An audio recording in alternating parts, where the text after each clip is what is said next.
O sol se punha devagar, por trás dos morros secos do sertão, quando Antero Amaral, de chapéu surrado e olhar perdido, terminou de consertar a cerca no pasto do fundo. Com quase 60 anos, era homem de poucas palavras, mãos calejadas e coração endurecido pelo tempo. Desde que a esposa havia partido há quase 2 décadas, levada pela febre e pela falta de médico, ele se acostumara com o silêncio da fazenda Boa Esperança, herança dos pais e cenário de sua solidão.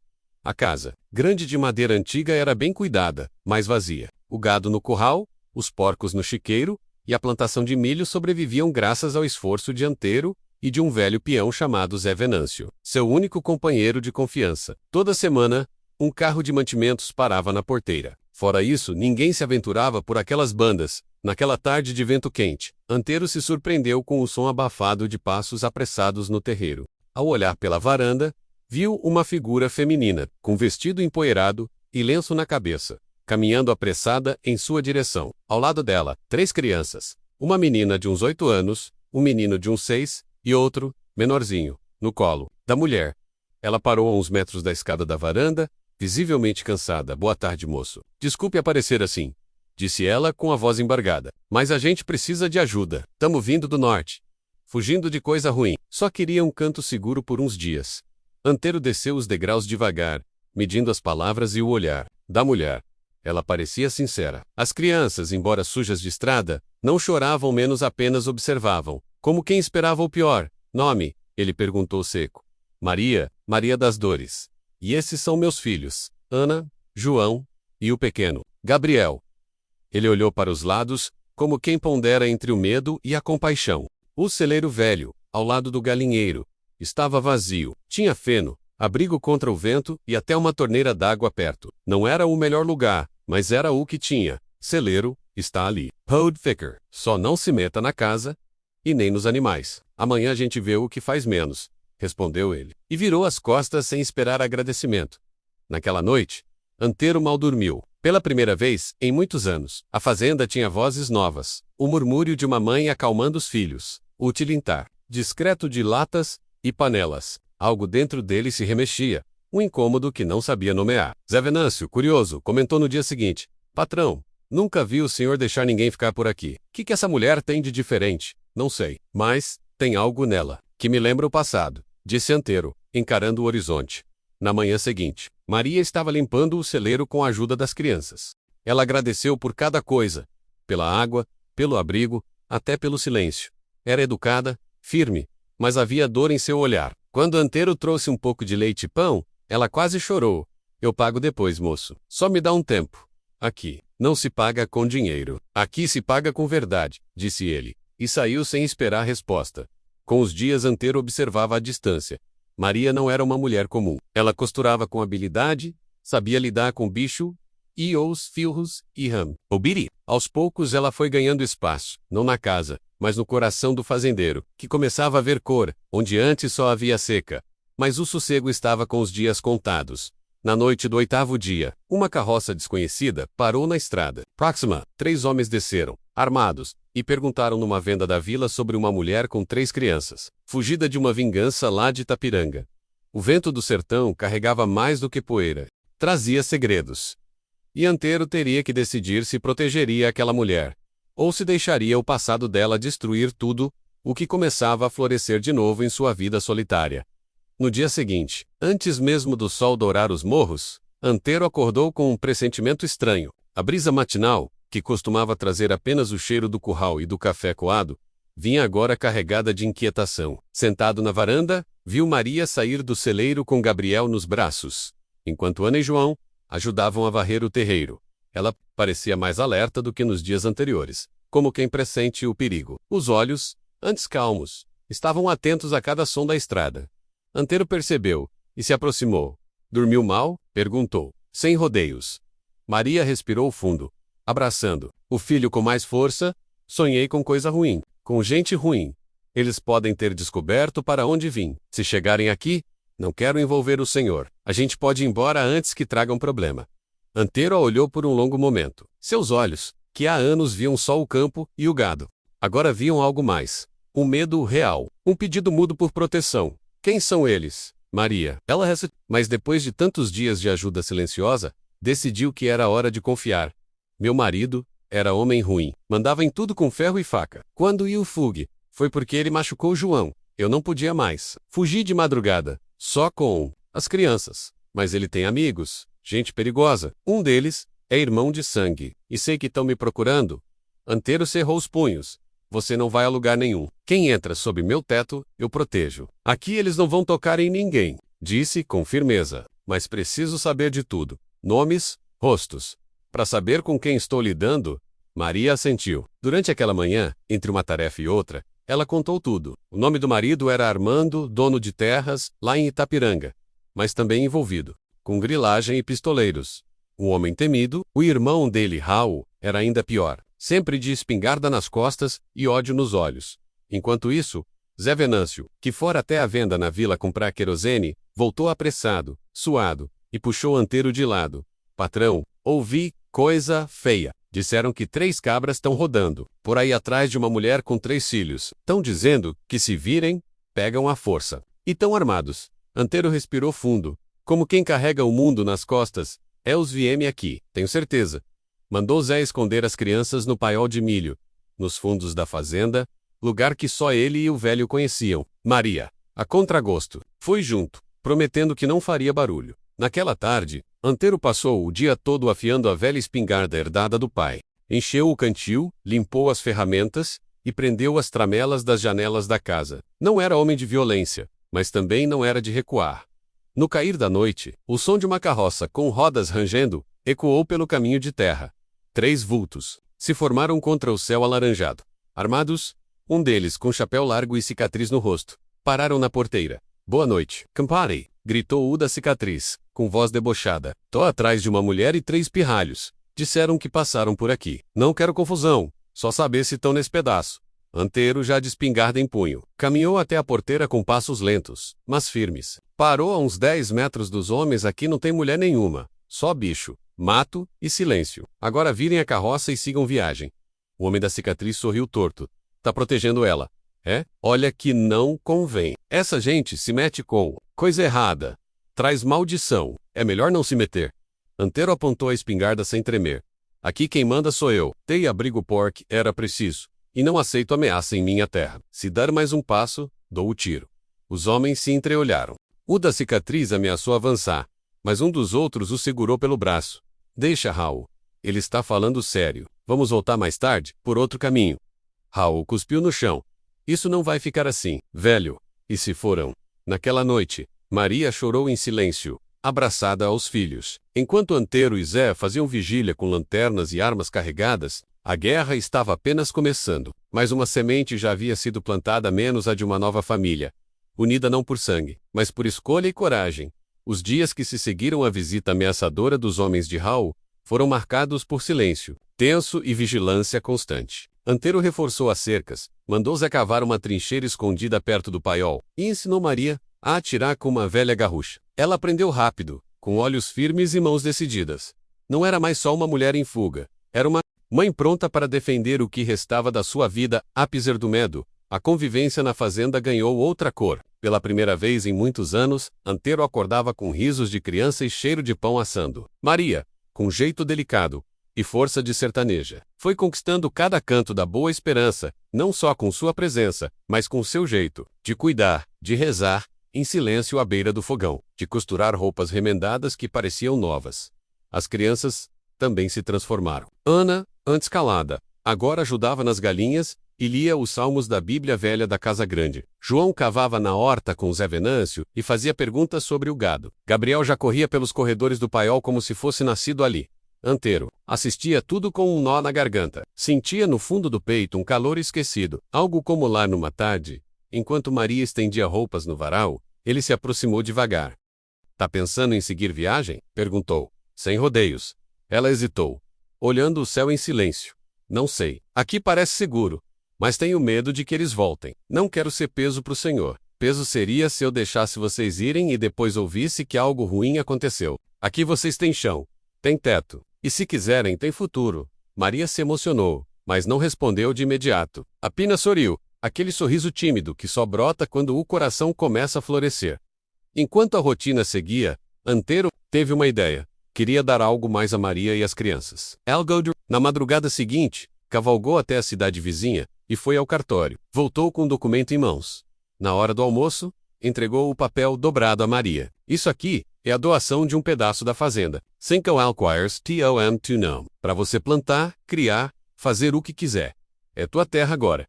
Maria ficou sem palavras. Chorou como quem renasce. Mas por quê? Perguntou. Tremendo, porque nunca vi alguém transformar uma casa vazia em lar em tão pouco tempo. E porque o que a gente planta com amor merece terra firme para crescer.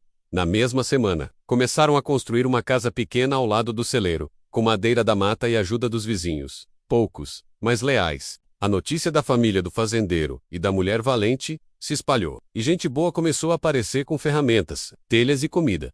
Mas a alegria durou pouco. Numa noite de lua cheia, um cavalo sem cavaleiro apareceu galopando em disparada. Pela estrada. No lombo, amarrado ao arreio, havia um bilhete preso com barbante. Isso é só o começo. A próxima visita será a última. Raul. A ameaça reacendeu o medo. Mas também acendeu uma chama de resistência. Antero reuniu os homens da região, antigos amigos de seu pai, vizinhos esquecidos. Todos sabiam quem era Raul H. dos Tinham. Contas não resolvidas com ele. Naquela madrugada, sob as estrelas, formou-se um pacto. Se Raul voltasse, não enfrentaria apenas um velho fazendeiro, enfrentaria um povo inteiro. A guerra estava anunciada. Mas desta vez, Maria e seus filhos não estavam sozinhos. A alvorada do sertão veio carregada de presságios. O vento soprava mais seco, e até os galos pareciam cantar mais tarde. Na fazenda Boa Esperança, Antero organizava a defesa como um general em campo de batalha. As mãos rudes e o rosto marcado pelo tempo agora tinham um novo brilho. O brilho de quem tem por quem lutar. Maria, por sua vez, deixara de vez a figura da mulher em fuga. De lenço amarrado na cabeça, faca na cintura e olhar vigilante, agora era parte da terra, tão firme quanto a aroeira, tão brava quanto a seca. Ensaiava com Ana e João como se escondesse o tiroteio começasse, enquanto Gabriel dormia tranquilo, alheio ao cerco iminente. Zé Venâncio, mesmo velho e mancando da perna direita, cavou buracos estratégicos ao redor da casa nova, escondeu armadilhas e preparou fogueiras prontas para acender à noite, sinal de socorro aos vizinhos. Nos morros ao redor, homens armados de espingardas velhas e coragem se posicionaram. Eram agricultores, vaqueiros, pedreiros, uns até espiões, que Antero ajudara no passado. Na véspera do possível ataque, Antero reuniu todos na varanda da casa grande. O céu, avermelhado no horizonte, parecia refletir o sangue prestes a ser derramado.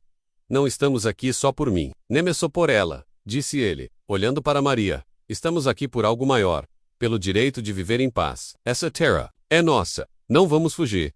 Um a um, os homens assentiram. Não eram soldados, mas tinham o coração endurecido pelo sertão. Sabiam o peso de uma enxada e o valor de uma promessa. Na manhã seguinte, os cavalos chegaram. 5 ao todo. Raul, na frente, com o olhar carregado de ódio e arrogância. Os outros com armas no coldre e espingardas nos ombros. Pararam na porteira, como se fossem donos do mundo. Vim buscar o que é meu, gritou Raul, sem cerimônia. Essa mulher é minha esposa. Esses moleques são meu sangue. Ninguém me tira isso. Antero saiu sozinho da varanda. Espingarda em punho. Eles não são mais teus, porque quem bate em filho, perde o direito de ser pai. E quem fere mulher, perde o direito de tê-la ao lado. Aqui, ninguém te deve nada. E você não passa Raul Rio, alto vai me impedir com essa espingarda velha. Foi quando um a um, os homens dos morros começaram a aparecer. De trás das árvores, dos barrancos, das cercas, eram quase 20 todus armados. Todus em Raul. A risada sumiu do rosto dele. Isso aqui virou quartel? Resmungou. Antero deu um passo à frente. Isso aqui virou terra de quem tem vergonha na cara. Vai embora antes que seja tarde. Raul puxou a arma, mas não chegou a levantar. Um tiro estourou no ar. Não foi Antero quem atirou, foi Maria. Ela estava no alpendre da casa nova, garrucha nas mãos e olhos, cheios de fogo. O próximo é no peito. Raul, vai embora. Ou eu acabo o que você começou lá em Itapiranga. Raul hesitou. Os comparsas se entreolharam. Um deles largou a arma no chão. Outro virou o cavalo. Raul, derrotado não pela força, mas pela coragem do povo simples, cuspiu no chão e recuou. Isso não acaba aqui. Já acabou, disse Antero. Aqui você não pisa mais. Quando sumiram na poeira da estrada, o silêncio caiu pesado. Depois, vieram os abraços, as palmas nas costas, os olhos marejados. Maria chorou nos braços de Antero. Eu achei que nunca mais ia ter paz. Agora tem menos. Respondeu ele. Por quê? Aqui é teu lugar. Aqui ninguém te arranca mais. A notícia se espalhou pela região. O fazendeiro solitário que enfrentou pistoleiros por uma mulher e seus filhos, e que venceu não com violência, mas com união. Mas mesmo com a ameaça afastada, ainda havia um capítulo a ser vivido. O de reconstruir, de recomeçar, de plantar um novo tempo na terra de tantas cicatrizes. Com Raul e seus homens fora de cena, o sertão voltou ao seu ritmo, lento, firme, cheio de silêncios que carregam histórias. A fazenda Boa Esperança, que durante anos foi sinônimo de isolamento e lembrança, agora respirava vida. E a vida vinha com cheiro de pão assado, som de risadas e pequenos passos de crianças correndo pelo terreiro. Antero, antes acostumado, com o eco dos próprios pensamentos, agora se pegava esperando o riso de Gabriel, ou o canto desafinado de Ana. João o seguia como sombra, pedindo para aprender a laçar bezerros, arar a terra, contar estrelas. Antero sorria mais. Pouco, mas sorria. O peito doía menos. E o coração já não era só dele. Maria se tornara raiz naquela terra. Plantou feijão na beira do paiol, construiu um galinheiro com os próprios braços, e passou a ensinar as mulheres da redondeza a costurar. A pequena casa, erguida com esforço e doação de vizinhos, agora tinha cortinas de renda e cheiro de manjericão no batente da janela. Mas apesar da aparente calmaria, os olhos de Antero nunca deixaram de vasculhar o horizonte. Ele sabia, Raul não era homem de desistir fácil. A vitória tinha sido momentânea menos a guerra. Talvez. Não. Certo dia, o delegado da cidade apareceu de surpresa na fazenda. Trazia notícias e um semblante grave. Antero, temos um problema. Fala logo. Homem. Raul foi visto em Itapiranga. Disse que ia vender as terras, juntar dinheiro e voltar com tudo. Já contratou 2 forasteiros. Gente perigosa. Disse que vai resolver o assunto da fazenda de vez. A gente não tem provas, não pode prendê-lo ainda. Mas achei que devia saber. Antero agradeceu com um aperto de mão firme. Quando o delegado se foi, reuniu Maria na varanda. Ele vai voltar. Maria, e dessa vez, talvez venha disposto a morrer. Então é hora da gente decidir o que quer da vida menos, disse ela. Com serenidade. Eu não vou mais correr. Se ela voltar, eu fico. Porque essa terra é minha agora. E minha família também. Antero segurou a mão dela. Foi a primeira vez que os dedos se entrelaçaram sem pressa, sem medo. A gente vai precisar de mais que coragem. Vai precisar de esperança. Foi então que surgiu uma ideia. No domingo seguinte, Antero reuniu os vizinhos e amigos na capelinha de Santa Luzia, logo depois da missa. Pediu a palavra, subiu num caixote de feira e disse: vamos transformar a Boa Esperança numa comunidade. Dividir a terra com quem quer plantar. Fazer cooperativa. Criar escola para as crianças. Raul pode tentar destruir uma casa, mas nunca vai destruir uma vila inteira. Um povo que se une. Quem quiser, tem um pedaço de chão me esperando. O que se seguiu foi um silêncio comovido, seguido por uma salva de palmas. Nas semanas seguintes, 2 famílias se mudaram para os arredores da fazenda. A terra começou a ser partilhada, não como caridade, mas como recomeço. Maria cuidava da nova escola, improvisada numa cocheira reformada. Zé Venâncio virou mestre de roça e dava aula de arado. Até Ana começou a ensinar as letras que aprendeu com a Bíblia. E Antero, pela primeira vez, começou a pensar no futuro. Pensou em cercar um jardim, em comprar um vestido novo para Maria, em construir uma casa maior, com varanda comprida, onde todos pudessem se sentar ao fim do dia. Mas a sombra de Raul ainda pairava. Na última cena desse capítulo, o dia termina com o pôr do sol tingindo os campos de ouro. As crianças dormem. Maria costura a luz de lamparina. E Antero no alpendre afia a espingarda em silêncio. Lá longe, no alto do morro, 2 olhos observam a fazenda. A noite está calma, mas a tempestade se aproxima. A madrugada chegou espessa, como se o sertão segurasse o fôlego. A fazenda Boa Esperança dormia em paz menos, mas Antero não. Sentado na varanda, com a espingarda no colo, ele sentia no peito o velho pressentimento. Algo vinha pela estrada, algo que cheirava a fim de ciclo. Na beira do mato, olhos observavam. Silhuetas se moviam em silêncio. Eram 3 homens, vestidos de preto, caminhando como sombras entre a vegetação seca. Raul estava no centro, o rosto mais envelhecido, a fúria intacta. Agora não era mais pelo direito à mulher ou aos filhos, era pelo orgulho ferido, pelo nome manchado, pelo desafio. A sua autoridade. Dentro da casa pequena, Maria acordou, sentiu a ausência de Antero ao lado, e soube. O momento havia chegado. Pegou Gabriel nos braços, fez sinal para Ana e João, e os levou silenciosamente, até o esconderijo sob o assoalho. Abert 3. Beijou cada um na testa, e voltou à porta, garrucha presa à cintura, olhos em brasa. Antero avistou o movimento primeiro. Sussurrou para Zé Venâncio, que já estava de tocaia no celeiro. Agora, quando os invasores pisaram no terreiro, os holofotes improvisados, lampiões com refletores de espelho, menos acenderam todos de uma vez. Um clarão no meio da escuridão. Os homens recuaram, cegos por um instante. Raul! Gritou Antero. É tua última chance. Vá embora e nunca mais volta, Raul Gargalhau. Voz rouca de ódio. Agora é tarde, velho. Essa terra vai sangrar hoje. Mas não sabia que o povo do sertão estava pronto. Dos fundos do milharal, surgiram homens e mulheres armados com foices, espingardas, varas de pau. Do morro, ecoou o som de sinos improvisados. Sinal de união. Era a vila. Era o povo. Era a terra falando com voz de multidão os dois capangas. De Raul, congelaram. Um largou a arma, outro correu sem olhar para trás. Raul, porém, avançou. Louco, perdido, feito bicho encurralado. Maria surgiu da lateral da casa, firme, apontando a garrucha. Para, não dá mais. A gente não é tua posse. Nunca foi. Você já perdeu. Raul riu, mas o riso era só desespero. Levantou a arma, mas não conseguiu disparar. Um tiro ecoou. E foi Antero quem atirou. Não para matar. Um tiro no ombro. Preciso. Firme. Raul caiu de joelhos. Vai viver com o peso do que perdeu. Disse Antero. Mas aqui você não pisa nunca mais. O delegado, avisado pela rede de sinais, chegou pouco depois com 2 soldados. Prendeu Raul, sem resistência. Levou-o sob os olhos atentos de uma comunidade inteira, que aprendera a se defender unida. No dia seguinte, o sol nasceu com gosto de vitória. Pela primeira vez em muito tempo, a fazenda parecia em paz. Mas não era só a paz do silêncio. Era a paz da esperança. Antero e Maria Senterancei juntos na varanda. As crianças brincavam no terreiro. A terra estava molhada de orvalho, pronta para uma nova plantação. A gente venceu, disse ela. Olhando o horizonte, não, a gente começou. Vencer mesmo. É plantar todo dia. É ensinar os meninos. É fazer a terra florescer. Ela sorriu, encostando a cabeça no ombro dele. E a gente vai fazer isso junto? Antero olhou com doçura, como só os homens do campo sabem olhar. Até o fim da seca. Até a volta da chuva. Até onde Deus quiser. E assim terminou a história do fazendeiro solitário que abriu as portas para uma mulher e seus 3 filhos, e encontrou no meio da poeira do sertão, não apenas amor, mas uma nova razão para viver, porque no campo onde a terra fala e o tempo ensina, não há milagre maior do que o recomeço.